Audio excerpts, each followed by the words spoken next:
Hi, everybody. This is Maya, and today is a quick writing update. I just want to talk to you a little bit about what I'm going through as far as my editing process. As everyone knows, I have two completed novel rough drafts, and I've been trying to make myself edit them. It's July for, it's June, so over 6 months I've been working on it. Pretty much, I've been trying to make myself edit since I finished the second novel. And I find myself really intimidated by the process of taking this big, huge manuscript and going through it. I picked up Holly Lyle's course, and I had every intention of going through it one step at a time. But frankly, the very first step, just reading through the whole thing, is something that I haven't been able to make myself do.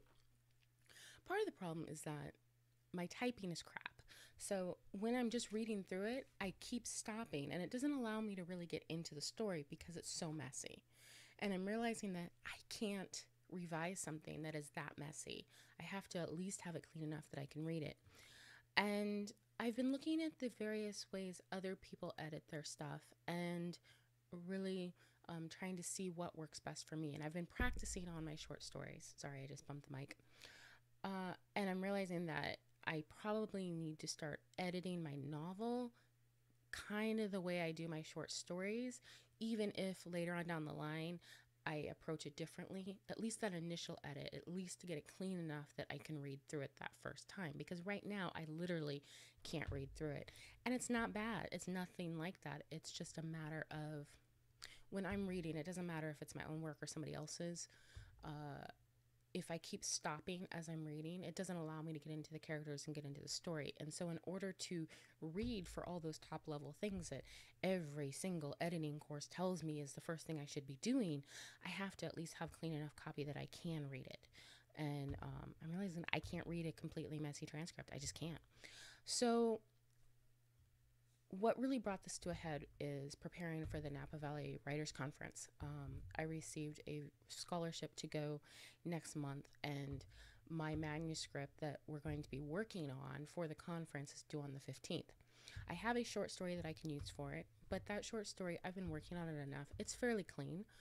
It probably needs to go through two more times for polishing before I start sending it out. Um, and so I really would prefer to work with something that is a little more rough so I can get as much out of the conference as possible. Obviously, I don't want something that's completely rough, but I would like something that isn't as polished as Emily is. Um, and that particular short story, I'm fully expecting I'm probably going to start sending it out the end of this month. So yeah, that'll be the fourth story I have out all at the same time, which is kind of exciting. So I decided I'm going to use my novel, not my first one because that one's just too messy, um, but my second one, and I'm allowed up to 7,500 pages. So I'm 7,500 words, which is about 31 pages in manuscript, typical manuscript format of my novel. Um, the first 31 pages of Past is a lot cleaner than the first 31 pages of Remigian Rising. This is just a much cleaner story. I planned it so much better than I planned my first novel. And so I've decided to go through and clean up this work in order to use it for the conference.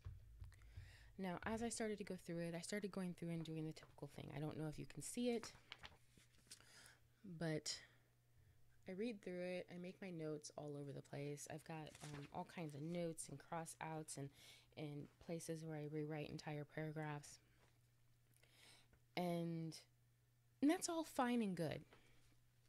But what made me think of this was the other day I was watching someone's video and they mentioned, who was it? Who was it? Who was it? I can tell you right now. Oh, maybe I can't. I was reading it. I was watching a YouTuber that I hadn't seen on YouTube for quite a while. I used to follow her. She's editing her novel, and she mentioned that she was going to start a way of revision where literally she rewrote every word. And it made me think, I do that with my short stories. I haven't considered even trying that with my novel because, frankly, rewriting an entire novel multiple times it does not sound like a whole lot of fun. But it has led to some of the cleanest copy for my short stories. It has been what's allowed me to do some of the deepest revisions for my short stories. I find that when I print out a short story and I read through it and I make notes of all the things I want to change, I'm not as brutal with myself as I would be if I put it up on a stand and just start retyping the whole thing. I find that when I just start rewriting the entire thing, I take a lot more risks, and I'm able to go in deeper in my revision. So I've decided I'm just going to go ahead and do that.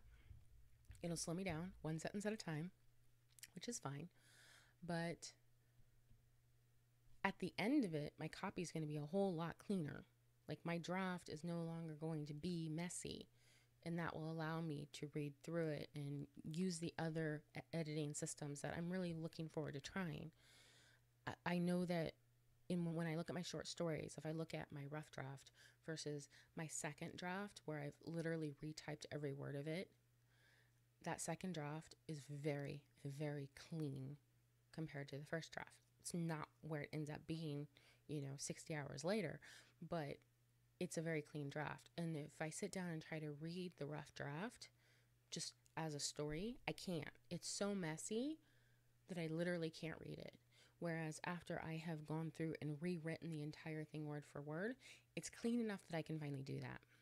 I'm wondering if anybody else does this with their revision, where instead of just opening up their story and putting post-its and making all kinds of notes to yourself, if during that first pass, if you literally just sit down and rewrite the entire thing word for word.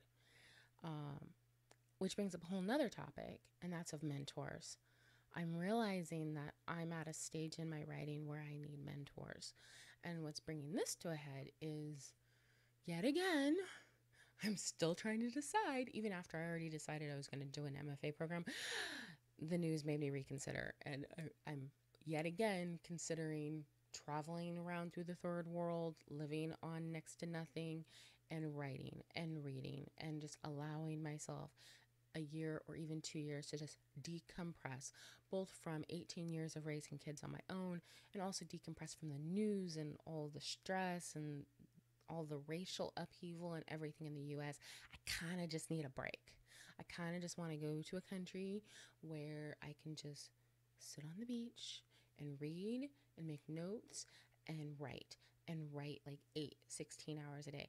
Like, I kind of just want that, and it would be really nice if I could go someplace where every time I open up the news, it's not some kids getting shot or some girls being slammed into the fucking ground. Like, I kind of just need a break, and I'm making a list of all the countries where I can go and live on like $1,000 a month and not get kidnapped or killed. So I'm just making a list, and I'm still like one or the other. I'm either going to travel before my MFA or after, but it's going to happen. The biggest benefit to doing the MFA first is that I won't be as old when I do my MFA. I'm already older than most people that go in and get their MFA. I don't want to be like the grandma of the MFA program. So there's that too. I know it sounds kind of silly. So I'm working on that. I'm really proud of myself. Last night I went to writers group even though nobody else showed up. And I knew nobody else was going to show up, and I still went. I thought there might be somebody, but he bowed out last minute. So I'm really proud of myself for going. I got 18 pages of my novel, which I'm sending to the writers conference, completely marked up. So I'm about ready to sit down and write it, like just start retyping. Also, as far as I'm planning a series on here, there's a couple things that I think is better for my writing channel than my vlog channel. I like writing a lot of my drafts by hand. Like, I'm working on another short story right now, and I'm doing it in a journal. I find writing by hand, at least that rough draft, it just gets me closer to the story. And so I have a lot of journals. I've always wanted to be a journaler, but I've never really been able to keep it up. But I'm using journals for my writing, which is good. And I'm working on keeping up a journal, even if it is sporadic. At least I have one, and I haven't sent it up in flames yet. So that's an improvement, because previously every single diary I've ever had, I have torched it. So I have all these journals, and I'm really picky about my writing. I'm really picky about the paper. I'm picky about all of that because it's like I have a relationship with this paper and I write with fountain pens.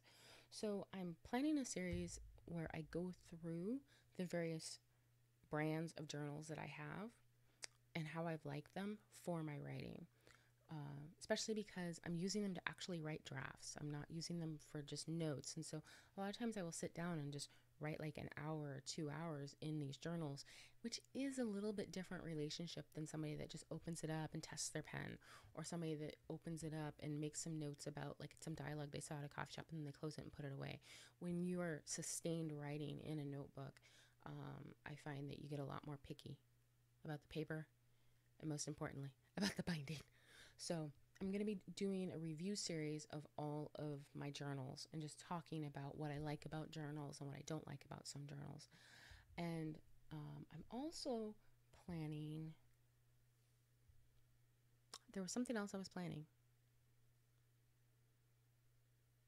I was planning a series on my journals.